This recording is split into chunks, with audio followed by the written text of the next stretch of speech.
Dia mengatakan, Ustaz, demi Allah, malu saya rasanya menangis. Akan tapi air mata ini keluar. Air mata ini keluar.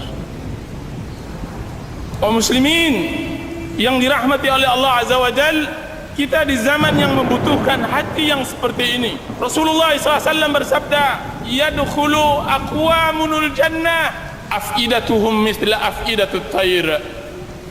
Akan masuk surga satu kaum, hati mereka selembut hati burung. Selembut hati burung.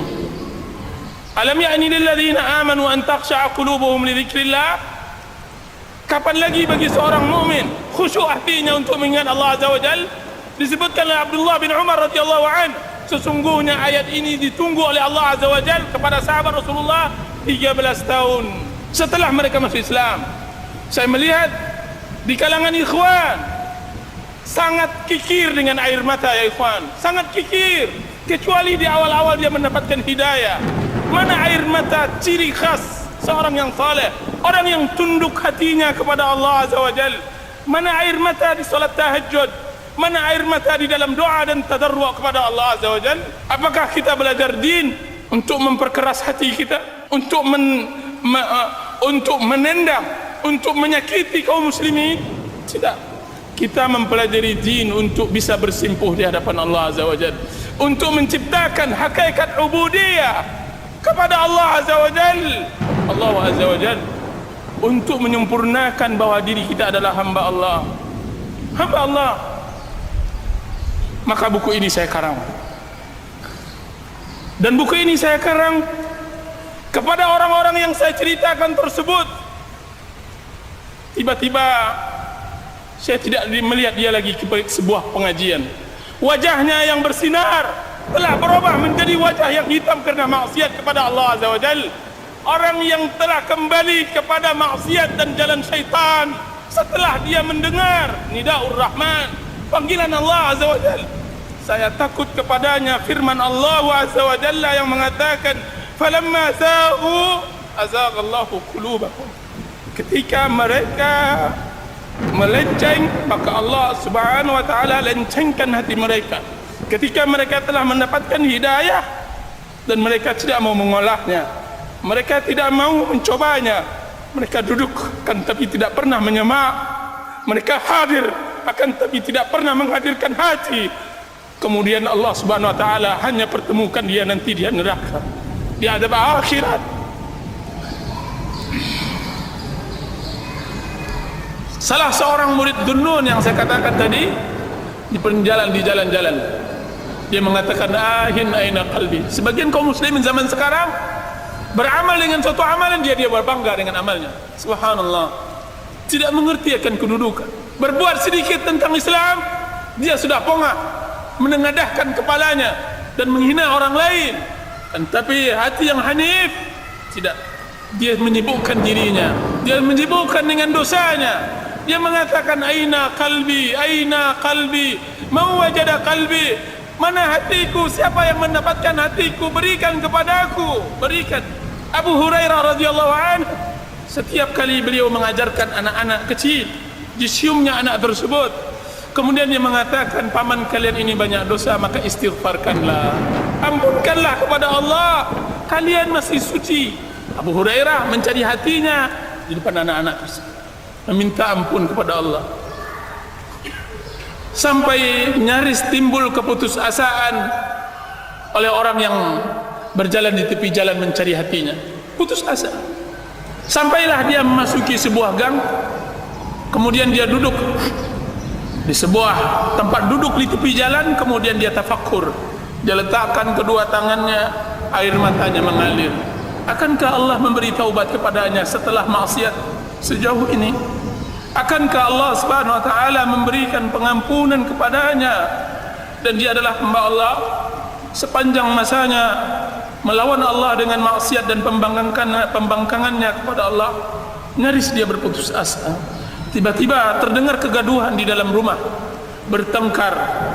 Terdengar suara keras sang ibu memarahi anaknya. Dia terbangun dari sebuah pemikirannya tadi. Terbangun. Seorang ibu memarahkan anaknya yang kecil, umur 4 tahun. Tiba-tiba pintu belakang rumah dibuka oleh ibunya tersebut. Kemudian anaknya tersebut diusirnya. Kemudian dihempaskannya pintu tersebut sampai berbunyi keras. Kemudian dia katakan, "Enyahlah engkau wahai itu anak durhaka, pergilah engkau dari rumahku. Jangan tempati lagi ibu, jangan sebutlah ibu-ibu ini ibumu. Jauhlah dari engkau, anak engkau adalah anak pembangkang, pelaku maksiat." Anak umur 4 tahun. Kemudian anak tersebut menangis, mencoba pergi ke tepi-tepi gang agar dia dapat singgah. Akan tapi anak tersebut kemana hendak dia berlindung lagi? Kemana dia akan menetap? Kemana dia akan menginap malam? Maka dia balik lagi ke rumahnya. Kemudian ditempelkannya pipinya ke pintu tersebut. Kemudian dia mengatakan, ahli ibadah ini melihat tingkah laku anak tersebut. Kemudian anak tersebut mengatakan, "Ya ummah, wahai ibu, man yaftahu liyal babu idza ughliqat babaka anni, idza aghlaqti babaka anni." Wahai ibu, pintu mana lagi yang bisa terbuka untukku jika seandainya pintumu telah tertutup untukku? Tidak ada lagi itu. Pintu mana yang bisa menutup, yang akan terbuka untukku jika seandainya pintumu telah tertutup bagi. Wahai ibu, siapa pula yang dapat mendekatkan dirinya kepadaku jika seandainya bukan engkau? Wahai ibu, jika siapa lagi yang dapat menyayangiku jika seandainya engkau telah murka kepadaku? Anak tersebut kemudian dia terjatuh di tanah tersebut. Kemudian dia letakkan pipinya di tanah tersebut. Kemudian dia menangis. Dia menangis untuk dibukakan pintu dan dia tidak akan berbuat lagi kesalahan.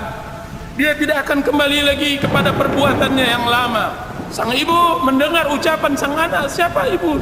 Siapa ibu yang begitu keras hatinya sehingga dia tidak mendengar teriakan dan tangisan sang anak? Maka sang ibu tersebut melihat di celah-celah rumah papannya tersebut. Dilihatnya perlakuan anaknya tersebut. Tidak sampai hatinya, tidak tega. Kemudian dibukakan pintunya olehnya. Kemudian anaknya tersebut diangkat. Kemudian dibersihkannya pipinya dari tanah dan debu. Kemudian dipeluknya. Kemudian dia mengatakan, "Wahai penyejuk pandanganku, siapa pula yang tidak tersentuh dengan ucapan? Siapa ibu yang mengusir anaknya? Wahai anakku, sebutkan." Tidak ada ibu yang mengusir. Akan tetapi engkau telah berbuat kesalahan dan ibu akan memaafkan. Kau telah berbuat kesalahan, ibu memaafkanmu. Kemudian apa kata abid ahli ibadah tersebut? Al-an wajada qalbi. Sekarang baru saya dapatkan hatiku. Sekarang aku temukan hatiku. Sekarang saya temukan hatiku. Saya dapat, saya peroleh. Kiranya begitulah kita seorang muslim bermuamalah kepada Allah. Siapa yang dapat membuka pintu jika seandainya pintu Allah sudah tertutup? Siapa yang dapat memberikan kasih sayang jika seandainya Allah telah murka? Siapa pula yang memberikan pembelayan, rahmat dan maghfirahnya jika seandainya Allah Subhanahu wa taala telah melaknat kita? Nauzubillah. Nauzubillah. Maka carilah hati-hati yang hanif di tempat-tempat yang seperti itu ya ikhwan.